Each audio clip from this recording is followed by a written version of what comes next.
Welcome to the Bird media. నేను మీ Pavan Krishnamurthy. Shimjitha Mustafa versus U Deepak Kerala case తెలిసిందేగా.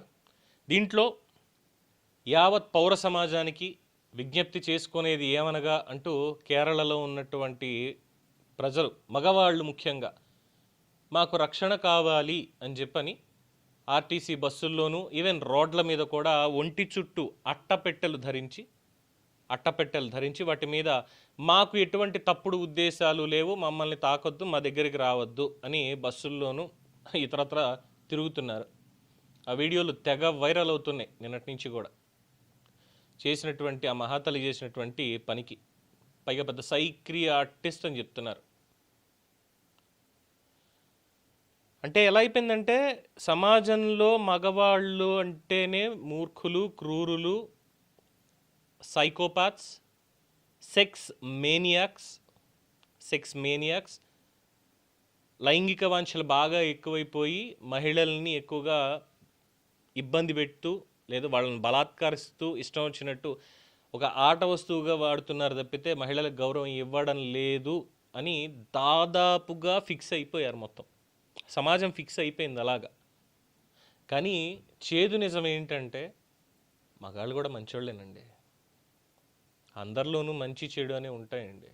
జంతువుల్లో కూడా మంచి చెడు అనే ఉంటాయి. జంతువుల్లో మంచి చెడు ఏంటంటారా? ఒక మాట చెప్తా, ఒక చిన్న ఎగ్జాంపుల్. నేషనల్ జియోగ్రఫీది ఒక వీడియో చూసా, ఒకటి కదా 2 వీడియోలు.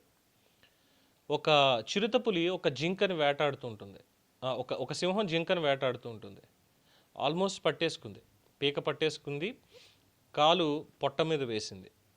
మరి దానికి సెన్సేషన్ ఏం తెలిసిందో తెలీదు, ఆ పట్టుకున్నటువంటి పీకని వదిలేసి జింకని పంపించేసింది. ఆ జింక గర్భంతో ఉంది కాబట్టి దానికి తెలిసి పంపించేసింది. ఇది జరిగినటువంటి వీడియోని. ఇక సెకండ్ వీడియో ఇలాగే ఒక చిన్న సేమ్ మళ్ళీ జింక పిల్లే ఒక సింహంతో దొరికిపోతుంది. సింహం దగ్గరికి వెళ్ళి దాన్ని కొడుతూ నన్ను చంపుతావా అన్నట్టుగా అరుస్తూ ఉంటుంది వాళ్ళ తల్లి కోసం. పక్క నుంచి కొన్ని హైనాలు లేదంటే ఇతరత్ర వేరే దుష్ట జంతువులు వచ్చి, క్రూర జంతువులు దాన్ని చంపకుండా ప్రొటెక్ట్ చేస్తుంది. ప్రొటెక్ట్ చేసి వాళ్ళ అమ్మ వచ్చి తీసుకెళ్లే వరకు అక్కడ వెయిట్ చేసి ప్రొటెక్ట్ చేస్తుంది. అంటే వేట మాత్రమే ప్రవృత్తిగా ఉన్నటువంటి క్రూర జంతువులు సైతం వాళ్ళ మానవత్వం ఉందని చూపిస్తున్నాయి. ఇది ఒక ఎగ్జాంపుల్. మనుషుల్లో కూడా అటు ఆడవాళ్ళైనా మగవాళ్ళైనా మంచి చెడు రెండూ ఉన్నాయండి. రేపులు మగాళ్ళు మాత్రమే చేస్తారంటే వార్తలన్నీ అవే చూపించారు కాబట్టి అదే జరిగింది. మహిళల మీద జరిగిపోయినటువంటి రేపులని. మరి మగాళ్ళ మీద జరిగినటువంటివి అసలు ఈ రేప్ కేసులో ఒక అజంప్షన్ మాత్రమే. చాలామంది అనేది ఏంటంటే ఇప్పుడున్నటువంటి సమాజంలో జరుగుతున్నటువంటి తీరుతెన్నులు ఇవన్నీ చూసిన తర్వాత ఒక మగ ఒక ఆడ ఇష్టమై వాళ్ళు కలిశారు అంటే తప్పేమీ లేదు. కానీ ఎప్పుడైతే ఆ అబ్బాయికో లేదంటే ఆ అమ్మాయికో ఇద్దరికి మనస్పర్ధలేవో వచ్చాయంటే ఆ అమ్మాయి రేప్ కేసు పెట్టేస్తుంది ఇమ్మీడియట్గా, నన్ను ఫలానా టైంలో రేప్ చేశాడు అని చెప్పని. వెంటనే వీడిని తీసుకెళ్ళి అరెస్ట్ చేసేయడం. కానీ అక్కడ కన్సెంట్ ఫ్రమ్ బోత్ అనేది అది మరుగున పడిపోతుంది. ఇలాంటివి చాలా సంఘటనలు జరిగాయి. సో వీటిని రేప్ అనడానికి లేదు. కొన్ని నిజంగా జరిగాయి, వాటికి శిక్ష పడి తీరాల్సిందే. అలాంటి మృగాళ్ళు ఎంతోమంది ఉన్నారు.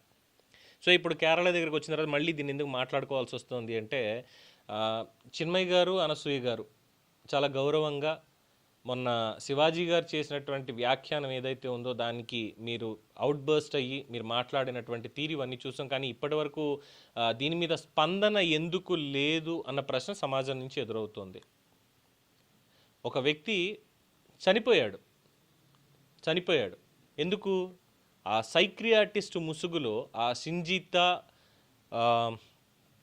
ముస్తాఫా అనేటువంటి మహిళ చేసినటువంటి ఆ వెధవ పనికి, ఒక మహిళ చేసినటువంటి వెధవ పనికి తనంతట తానుగా వెళ్ళి ఏదో టెస్ట్ చేస్తున్నాను అనేటువంటి పేరుతో అతనికి తగిలి వీడియో తీసి సోషల్ మీడియాలో సెక్షువల్ హెరాస్మెంట్ చేశాడు అని చెప్పి వీడియో పడేసినటువంటి దానికి ఇండు ప్రాణం బలైపోయింది ఈరోజు. మరి దాని మీద స్పందన ఎందుకు లేదు? అండ్ చెక్ చేస్తుంటే చాలామంది ఇప్పుడు ఏం మాట్లాడుతున్నారంటే జస్టిస్ ఫర్ దీపక్ అనే హ్యాష్ట్యాగ్ ట్రెండ్ అవుతుంది. దాంట్లో భాగంగా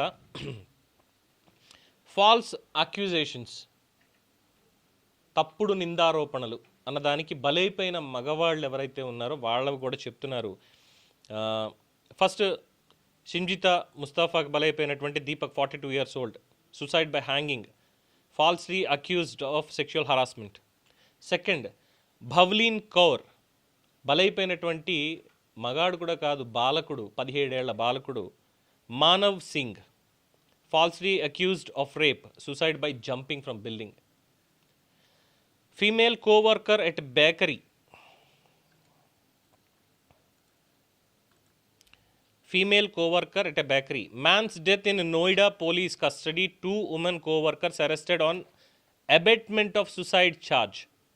ఆత్మహత్యకు పురుగొల్పారు అన్నటువంటి దానికి. చనిపోయినటువంటిది యోగేష్ కుమార్, 20 ఏళ్ల యువకుడు, suicide by hanging, falsely accused of rape. 2 మహిళలు మమ్మల్ని రేప్ చేశాడు అనేటువంటి ఆరోపణలు చేసినందుకు గాను ఉరేసుకుని చచ్చిపోయాడు పాపం, కేసు నమోదయ్యి. అలాగే 2 ఫిమేల్ కోవర్కర్స్ అట్ జెన్పాక్ట్. చనిపోయినటువంటి వ్యక్తి పేరు స్వరూప్ రాజ్, 35 సంవత్సరాలు, suicide by hanging, falsely accused of sexual harassment. Amit Kumar, 41 years old, suicide by hanging, falsely accused of sexual harassment. Female co-worker, Optum Global Solutions అనే కంపెనీలో ఫీమేల్ కోవర్కర్. ఏమైనా మాట్లాడతారా వీటి మీద? ఊరికే అడుగుతున్నా. సమాజాన్ని కూడా ఏమైనా మాట్లాడదాం వీటి మీద? లేదు, వాళ్ళు తప్పు చేశారు. వాళ్ళు ఆ 5 ఎవరైతే ఉన్నారో, మానవ్ సింగ్ కానీ, దీపక్ కానీ, యోగేష్ కుమార్ కానీ, స్వరూప్ రాజ్ కానీ, అమిత్ కుమార్ కానీ, లేదంటే నిన్న చెప్పుకున్న సింగ్ ఎవరైతే ఉన్నారో, జస్లీన్ కౌర్ ఇష్యూలో ఉన్నటువంటి సింగ్ ఎవరైతే ఉన్నారో అతను కానీ, వీళ్ళందరూ తప్పు చేశారు, రేప్ చేశారు. వీళ్ళందరూ రేప్ చేశారని కేసు పెట్టగానే ఆత్మహత్యలు చేసేసుకున్నారు, దూకి ఊరేసుకుని. వాళ్ళు అసలు మగాళ్ళు కాదు, వాళ్ళు రాక్షసులు, నర్రోపు రాక్షసులు కదా, అంతే కదా. మరి వీళ్ళకి సమాజంలో రక్షణ ఎక్కడి నుంచి వస్తుందండి? ఇటీవల కాలంలో చూస్తున్నాం, మేబీ ఎక్స్టర్నల్ ఎఫర్ట్స్ కావచ్చు, లేదు అంటే ఇష్టం లేని కావచ్చు, లేదు అంటే ఇతరత్ర ఉండేటువంటి అనేక యావిగేషన్స్ తోటి ఎంతమంది భర్తలు చనిపోతున్నారు. సుపారీ ఇచ్చి మరి చంపించేస్తున్నారు, సుపారీ ఇచ్చి. మరి వాళ్ళని ఏమనాలి? దాని మీద ఎందుకని మాట్లాడరు ఇప్పటివరకు? అంటే ఫ్రీడమ్ ఆఫ్ ఎక్స్ప్రెషన్, లేదంటే ఆ స్వేచ్ఛ, బట్టల గురించి అని ఇంకోటని వస్తాయి కదా. మరి ఇక్కడ నిండు ప్రాణాలు, ఎందుకని వాటి గురించి మాట్లాడరు? వై? ఈ ఫాల్స్ అక్యూజేషన్స్ అనేవి, రేప్ అక్యూజేషన్స్ అనేవి చాలా ఎక్కువ అవుతున్నాయి. కార్పొరేట్ లెవెల్లో కావచ్చు, అనేక చోట్ల చాలా ఎక్కువ అవుతున్నాయి. డొమెస్టిక్ వైలెన్స్ అనే దగ్గర may not be, if I'm not wrong. ఈ డౌరీ కేసెస్ దగ్గరకు వచ్చేసరికి అక్కడ కూడా ఈ రేప్ అక్విజేషన్స్ చాలా పెడుతున్నారు. కోడలికి సరే, ఒక అమ్మాయికి విడాకులు కావాలి అంటే ఇంట్లో అత్తమామలు వేధించేశారని 498A. కానీ మగాడికి ఏముందని రక్షణ? అనేక సెక్షన్లు ఉన్నాయి కదా. ఇప్పుడు ఢిల్లీలో ఒక ఇన్సిడెంట్ జరిగింది, నిర్భయ చట్టం చేశారు. తెలంగాణలో ఒక ఇన్సిడెంట్ జరిగింది, దిశ చట్టం చేశారు. ఇంకో చోట ఇంకొక ఇన్సిడెంట్ జరిగింది, పాక్సో చట్టం తీసుకొచ్చేశారు, నాన్ బెయిలబుల్ తీసుకొచ్చేశారు. మరి మగాడి కోసం ఏమైనా చట్టాలు ఉన్నాయా? మగాడికి న్యాయం కోసం, రక్షణ కోసం సమాజంలో ఏమైనా చట్టాలు ఉన్నాయా? ఏం సార్, చట్టాలు ఏమైనా ఉన్నాయా సార్? ఏమైనా చట్టాలు ఉన్నాయా సార్? ఏమైనా చట్టాలు ఏమైనా ఉన్నాయా? మా వాళ్ళు కూడా చెప్తున్నారు ఏం చట్టాలు లేవు, మాకు కూడా తెలియదని. ఏం చెప్పాలి? ఏమైనా మాట్లాడదాం వీటి మీద? ఏమైనా చెప్పగలుగుతారు ఎవరైనా సమాజం నుంచి? నో.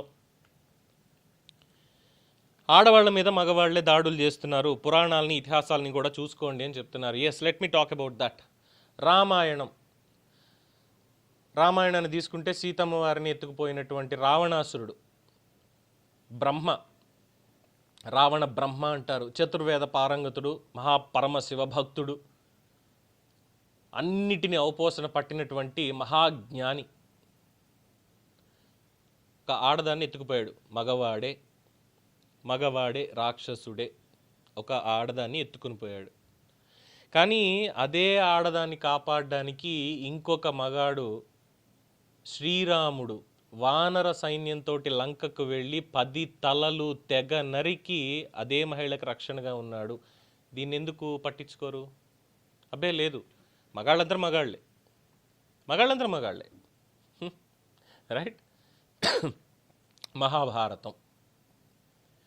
మహాభారతం దుశ్శాసనుడు అనేటువంటి వాడు, లేదు దుర్యోధనుడు అనేటువంటి వాడు మహారాజు, చక్రవర్తి, కురువంశ చక్రవర్తి, సకల విద్యా పారంగతుడు, గదాయుద్ధంలో మేటి వీరుడు, విజ్ఞాన శాస్త్రాన్ని తెలిసినటువంటి వాడు, పాలన ఏం చేయాలో తెలిసినటువంటి వాడు, ధర్మం ఏంటో తెలిసినటువంటి వాడు అయినప్పటికీ రాక్షస గుణాలతో నిండు సభలో ఒక స్త్రీని అవమానించాలి, అవహేళన చెయ్యాలి అని చెప్పని ఏకవస్త్రగా ఉన్నటువంటి ద్రౌపదీ మాతని దుశ్శాసనుడు చీరలాగితే ఎస్ వాళ్ళు మధాంధులు. కానీ మళ్ళీ అక్కడ ఆ ద్రౌపదిని కాపాడడానికి శ్రీకృష్ణుడు, భగవంతుడైన శ్రీకృష్ణుడు అనేటువంటి ఒక మగవాడే ఉన్నాడండి, ఖచ్చితంగా ఉన్నాడు. అలాగే ప్రతీకారం తీర్చుకోవాలని చెప్పి మొత్తం పంచ పాండవులందరూ కలిసి కురుక్షేత్ర యుద్ధంలో మొత్తం 100 మందిని తెగ నరికేశారు ప్రతీకారం కోసం. ఆడదాన్ని అవమానించారు అన్నటువంటి దానికి, ధర్మం కోసం. అబ్బే ఇలాంటి ఎగ్జాంపుల్స్ ఎన్నన్నా చెప్పు, మగవాళ్ళందరూ వెధవలే. మరి మగాళ్ళకి రక్షణ ఏదండి ఇలాంటివన్నీ జరుగుతూ ఉంటే? ఏది రక్షణ? ఇలా చెప్పుకుంటూ వెళ్తే బోలెడన్ని ఉన్నాయి.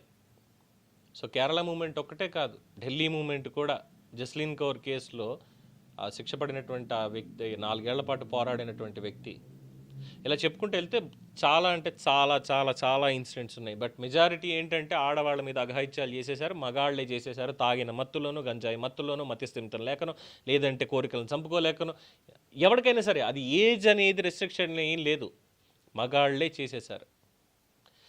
మరి ఆడవాళ్ళు చేస్తున్నటువంటివి అనేకం కనిపిస్తున్నాయి. మరి వాటికి తగ్గట్టుగా మగాళ్ళకి రక్షణకి చట్టాలు ఏమైనా చేయగలిగారా? లేదు, నో. కానీ మగవాళ్ళు చూసే బుద్ధి మార్చేసుకోవాలి, ఆలోచన మార్చేసుకోవాలి, అన్నీ మార్చేసుకోవాలి. మరి ఆడవాళ్ళు కూడా మార్చుకోవాలిగా. సమాజంలో అందరూ భాగమే కదా. తప్పు ఎవరు చేసినా తప్పే కదా, మగ ఆడ అని కాకుండా. అందువల్ల దయచేసి ఈ మహిళా సమాజంలో మాకంటూ, మగవాళ్ళకంటూ కాస్త రక్షణ కల్పించేలా ప్రభుత్వాలు చట్టాలు చేయాలని సవినయపూర్వకంగా మనం చేసుకుంటున్నాం, మగవాళ్ళందరి తరఫున కూడా, మంచి మగవాళ్ళందరి తరఫున కూడా. దీని మీద మీ అభిప్రాయాన్ని కామెంట్స్ రూపంలో తెలియజేయండి. చూస్తూనే ఉండండి ది బర్డ్ మీడియా.